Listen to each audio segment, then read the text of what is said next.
Today's video is kindly sponsored by Ana Luisa, a sustainable jewelry brand from New York City who are focused on creating affordable jewelry that's good for the planet. I love working with Ana Luisa because sustainability is important to me, and they are committed to being carbon neutral and to using recycled gold in their jewelry. They sent me some beautiful pieces this month that I could not wait to show you, including this sparkly, beautiful choker, which I've layered with a few more necklaces from them. These are some of my favorites, and I just think they look so dainty and elegant and beautiful together. They also sent me 2 new pairs of earrings, so I've stacked them with an older pair all together on my ear, and I just love how this looks. The way they sparkle and dangle and shine makes me feel like a princess or something. I'm just obsessed with these together. Ana Luisa is perfect for jewelry layering or stacking because their pieces are so affordable. You can mix and match to make your own curated ear like I have, or combination of rings or necklaces or bracelets to really enhance your outfit and show your personality. Right now, Ana Luisa is having their biggest sale of the year for Black Friday, 20% off until November 18th. I definitely recommend you pick up a couple pieces while they're on sale so that you can wear them alone or together for a bunch of different looks. I love that I can either pick pieces that are a little more modern and edgy for when I'm wearing some of my more 2021 trendy outfits, as well as pieces that are more elegant and classic for when I'm feeling a little vintage inspired. I absolutely love Ana Luisa and recommend you check them out, especially right now during their huge Black Friday sale. I'll have a link in the description box and in the pinned comment so you can shop and get 20% off. Thank you so much to Ana Luisa for sponsoring this video.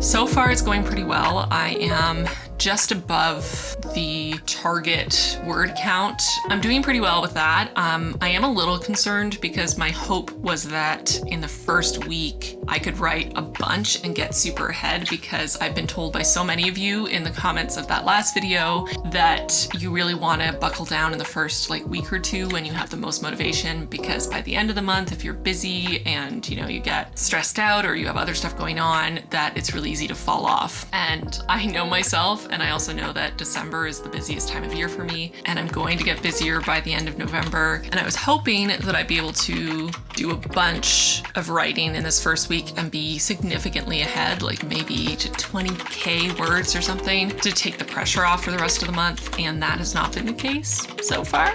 So I am a little concerned about that, although so far I seem to be able to, if I have a lower writing day where I maybe get in 800 and something words, the next day I can get in almost 3,000 and sort of compensate for it that way. So hopefully that will keep working. Ooh. Are you okay, honey?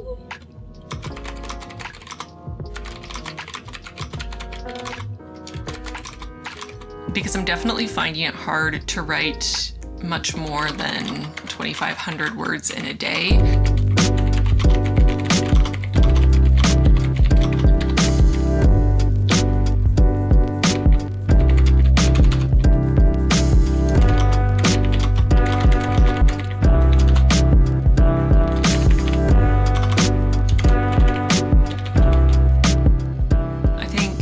First day, I was kind of in uncharted territory, because that first day I wrote basically the amount that I've written for any story idea I've ever had in my life, even as a child, where I just sit down and write 2 chapters. But then usually, well, literally every other time, I've just never worked on that story again. And maybe gone back 5 years later to read it and be like, oh yeah, that was a story that I had an idea for when I was 10. Cool.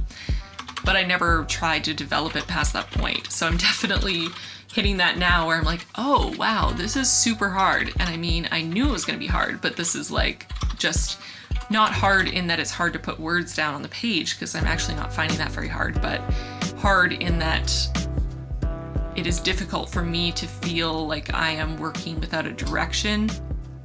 Even though I do have that basic plot, there's just so much uncertainty and that is very uncomfortable. So I'm trying to just live in the discomfort and enjoy the process. It is supposed to be fun. I need to just stop putting pressure on myself and enjoy the process. And I think in doing that, I will end up with a product that I enjoy more, which is kind of the whole point, I guess, and enjoy myself more, which is also part of the point.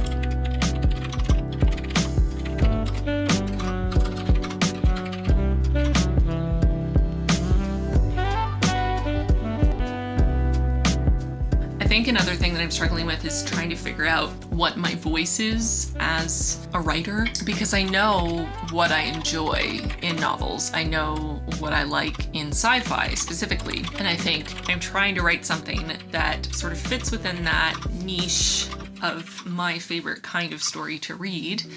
But I'm trying to kind of marry that, which is inspired by all of my favorite authors and my favorite stories, to my own personal voice as a person and as a writer. And I have no idea what my voice is as a writer. I know what it is more as just a human being. Trying to figure out what that translates to writing fiction. Trying to figure out my own style, I think, is difficult. And I feel that shifting from scene to scene in sort of the way I'm approaching writing the characters or writing descriptions. Yeah, it's hard. And I think what it makes me think of is artists, visual artists, talking about finding their style and, you know, the advice you always hear, which has sort of borne itself out to be true to me anyway, which is just that you can't force finding your style. You just have to create, you have to make art, and eventually when you look back on the art you've made, you'll see that you tend towards certain color palettes, a certain medium, or a certain technique, and your style will jump out at you from your past work. It just happens, instead of it being something that you can consciously engineer or somehow instinctually, you know, intuit from the start of the journey. You have to just kind of let it happen to you. So I'm trying to apply that same logic to writing, and just trying to sit down and think about where I'm at in the story, where I want to get to, what am I trying to write right now, sit down and just let it come out of me, just write it the way it first appears into my head, try not to change too much unless something just really doesn't make much sense, and then just walk away and let it stay there. And hopefully by the end of the month, when I go back and read what is hopefully at least 50,000 words of this draft, it will kind of come together. It will feel like it has some sort of coherent through line or some sort of cohesive style, you know? That's what I'm hoping. So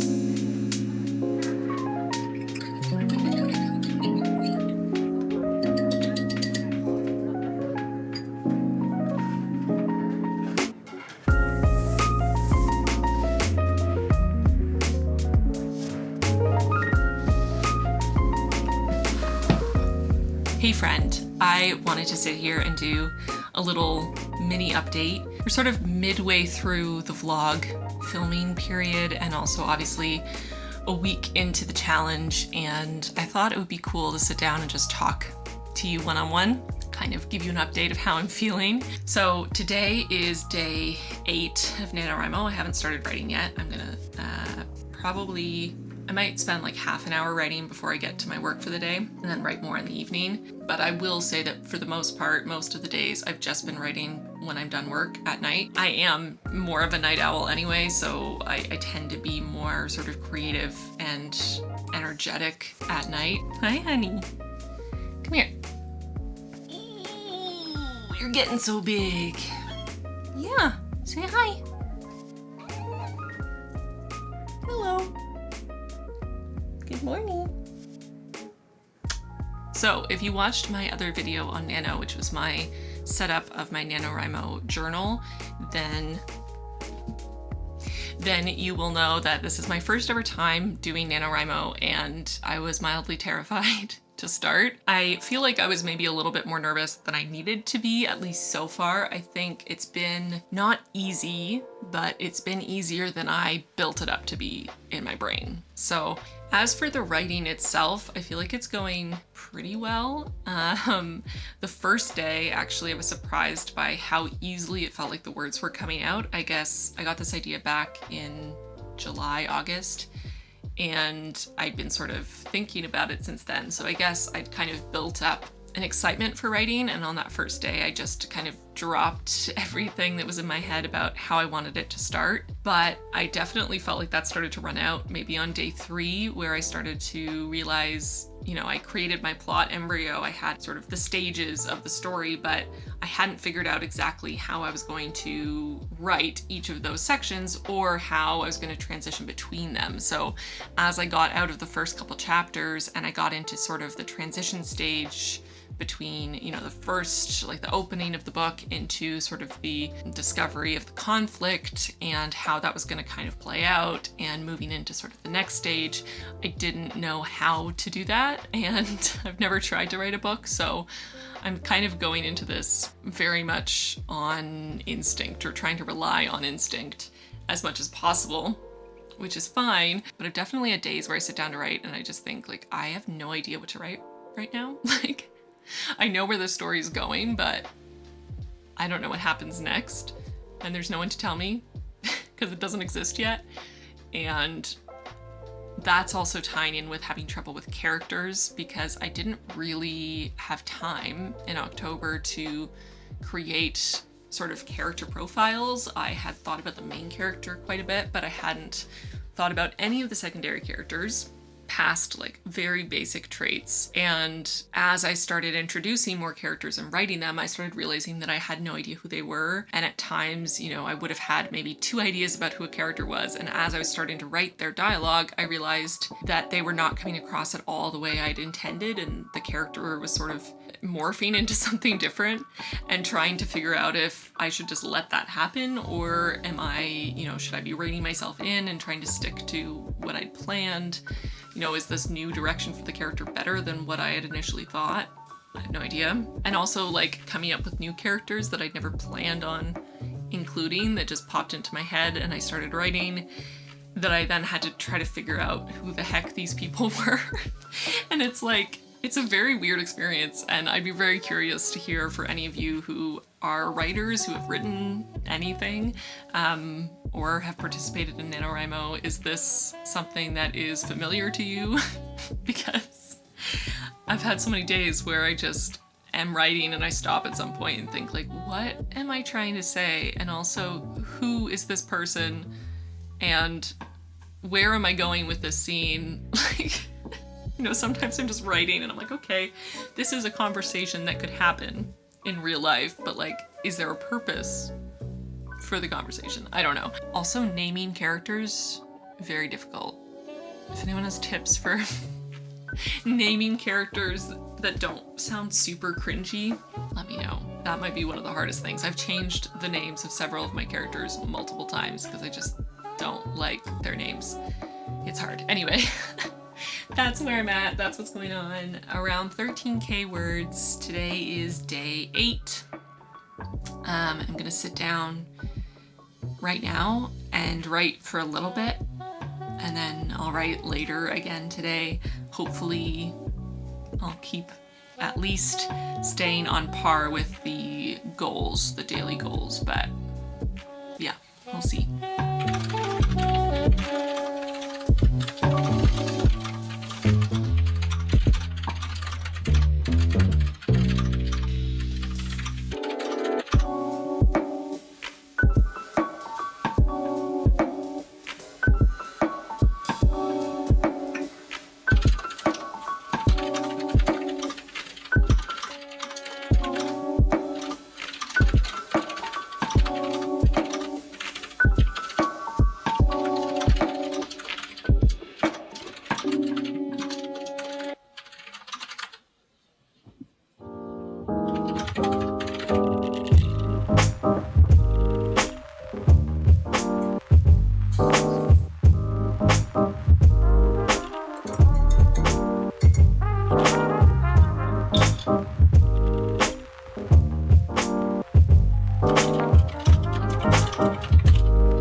You silly girl.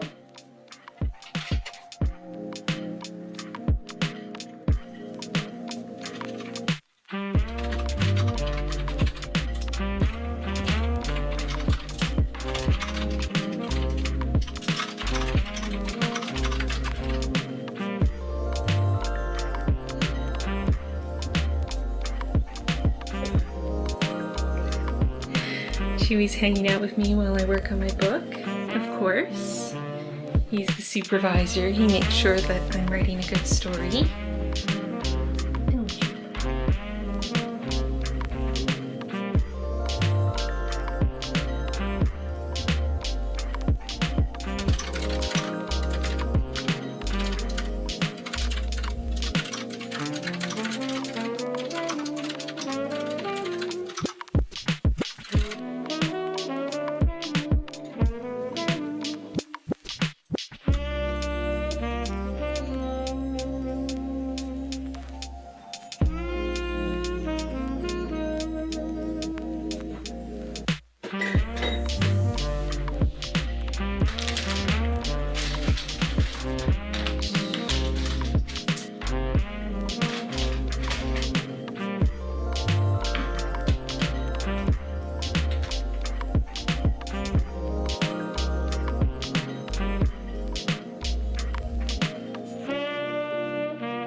Thank you so much to Ana Luisa for sponsoring this video. I absolutely love Ana Luisa and recommend you check them out, especially right now during their huge Black Friday sale. I'll have a link in the description box and in the pinned comment so you can shop and get 20% off.